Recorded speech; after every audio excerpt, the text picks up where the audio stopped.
want to live in this world. I don't want to live in a world that where you are so scared to say something that you might get cancelled and get sacked from your job. It's not right. And that is a world that I thought was in a country like China. I never thought that I would feel like that in this country. So after you retired as a footballer, you worked for Sky for... I did. Many years, about 15 years, I believe. It was 15 years under contract and a 2 or 3 years being a non-contract, where I was just kind of paid every time I turned up.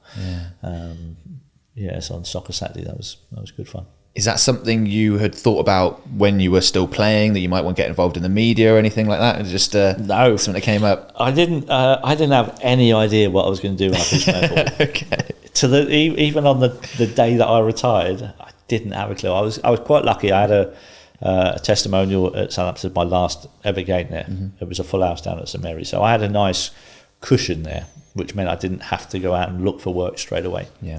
So I kind of spent a couple of years just playing lots of golf, and then things would be put in front of me and say, "Do you fancy doing this?" And actually, it was actually a couple of months before I retired that Soccer Saturday actually phoned me up and said, "Would you do a midweek soccer special for us?" So it was a Tuesday night game, I think.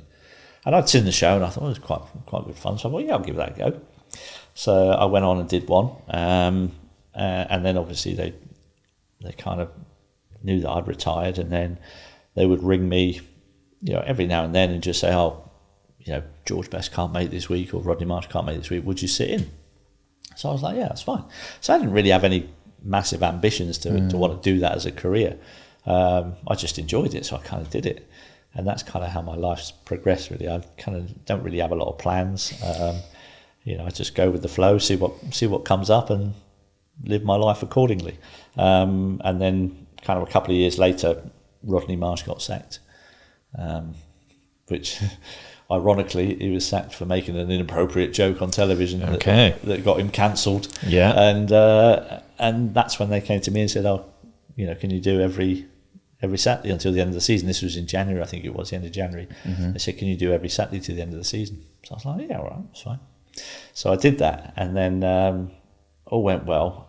And then the following season, a couple of weeks before the season started, I think it was 2 or 3 weeks before the season started, the producer texted me and said, "Oh, we'd like to give you a contract, a year's contract." Okay. So I was like, because I was doing other work for BBC and ITV. It would have meant that I was just become. I'd have to get rid of all that other stuff and just do Sky. So I texted him back, and I remember going, actually, I said 1 year's not really here nor there. I said, "If you make it 2 years, I'll do it. It gives me a little bit of security." So I said, if you make it 2 years, I'll sign it. And after I sent them the text, I never heard back from him for about a month. And I was like, "Oh no!" Thought you might have overplayed your hand. Yeah. And then after about a month, he came back and went, "Yeah, all right, we'll give you 2 years." And that was it. And that's kind of where it all started. And then every 2 years, I just go, "Oh, it's another 2 years. It's another 2 years." Until 2020. Yeah. Everything changed. Yes. So I wanted to ask about that. So obviously you said it was fun. Sounds like you enjoyed it. I loved it. It was great fun. But it didn't end how you wanted it to end. It was a little bit disappointing in the way that it all ended. I knew obviously at some point, everybody has a shelf life. Right. Okay. I'd had 15 years doing that every week. It was, as I say, great fun, great bunch of lads. We got on brilliantly with Jeff and Merce and Tomo and Charlie. Really nice chemistry between us on the telly, and it was brilliant. But yeah, I think we all knew at some stage it would come to an end. But yeah, it was a little bit disappointing at the way that it did end, given that I'd 15 years under contract, 2 or 3 years before that, and it basically all ended with about a 4-minute Zoom call, which I had no warning of. The only warning I was told before the 2020 season started, I was asked to this Zoom meeting on the pretext that needed to talk about the upcoming season. And so I was given this Zoom call, this link to join. And I noticed when I was given the link, there was another name that was attached onto it, because I thought it was just going to be me and the head of football at Sky. There was this other guy, this name I'd never recognised. So when I clicked on the Zoom link and I saw this guy there, and Gary introduced this guy as HR witness. HR, yeah. You're in trouble. Like, as soon as he did that, I went, "Oh, okay." Yeah. And he literally went, "Sorry, Matt." He said, "There's no more work for you here at Sky, so we're going to terminate your contract." So I had about 7 months left of my contract. So I was like, "Okay, right." This is like a week before the season started, so I have no chance to get any other work for that season. Everyone's got their pundit sorted out. So, which I thought was a bit off, a little bit unfair. And then this was the other thing. I mean, under the terms of my contract, they were due to pay me 3 months' wages. Yep. So he said, and to be fair, he went, we are due to pay you 3 months' wages. He said, but given that it's a week before the season, he said, we're going to give you 6 months. Okay. So I was like, oh, fair enough. But I had 7 months left on my contract. Yeah. So I was like, wow, come on. I've just worked for you for 18 years. Why don't you just pay up? Why don't you just give me the 7 months? You know, round it up.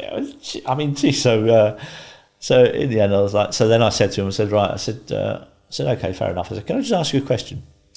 I said, has this got anything to do with what I've been posting on social media? Because obviously I've been quite controversial in my views, apparently, which I thought were quite centrist. But and he turned around and he went, he said, we do have to take into account the reputation of our company when it comes to that kind of stuff. So that for me was like, yes, basically. Yeah. You know, I just thought it was a disappointing way to handle it. So actually what I did in the end was he obviously sent a contract out I had to sign something to a non-disclosure agreement, all that nonsense. And so what I ended up doing is I waited till just after the next payday. Okay. And then I signed it and sent it back to them. So I actually ended up getting my 7 months because I waited for one more. Well done. If you're going to play silly buggers, I'm going to do the same. Absolutely. So I ended up getting the 7 months in the end. But you know, it was just petty, and I thought it was just a sad way to end. You know, after I'd had a fantastic period of time working for them, I thought it could have been done a little bit better. They didn't say it as much, but you're pretty sure that the reason why Sky decided to end things was because of what you've been putting about on social media. You wouldn't change anything you'd said at the time. No, as I said, I don't have any regrets. If I've made a mistake, and there were a couple of times where I kind of posted something which was probably not appropriate for the point I was trying to make. Okay. I used the wrong example for the point I was trying to make. So when I did that, I then went back and I deleted and I apologised for that. And I moved on because I think that's the right thing to do. Everything else, I don't have any regrets because, you know, I don't think I did anything wrong. Yeah. You know, I was felt like I was in a position to be able to say something when I saw something that wasn't right, and I think morally it was the right thing to do. And I think there are people who know that there's a lot of things that aren't right in the world at the moment, but will not say anything because they're frightened that they'll lose their job. You know, and the fact that that is even a thing should tell you that something isn't right in this world. When you are frightened to give an opinion on something because you're going to get cancelled. The fact that we have that alone should be enough for people to go, I don't want to live in this world. I don't want to live in a world that where you are so scared to say something that you might get cancelled and get sacked from your job. It's not right. And that is a world that I thought was in a country like China or North Korea. And I never thought that I would feel like that in this country. Yeah, and I said my background is in marketing. We've worked with a lot of big brands, and one of the things that you often see is that people will say things like they might say to us, "Oh, we can't include that. We can't do this." the person telling you that doesn't necessarily agree with that policy. So you may well have found that the people telling you that, sorry, there's no work for you here anymore, they may even completely agree with what you were saying on social media.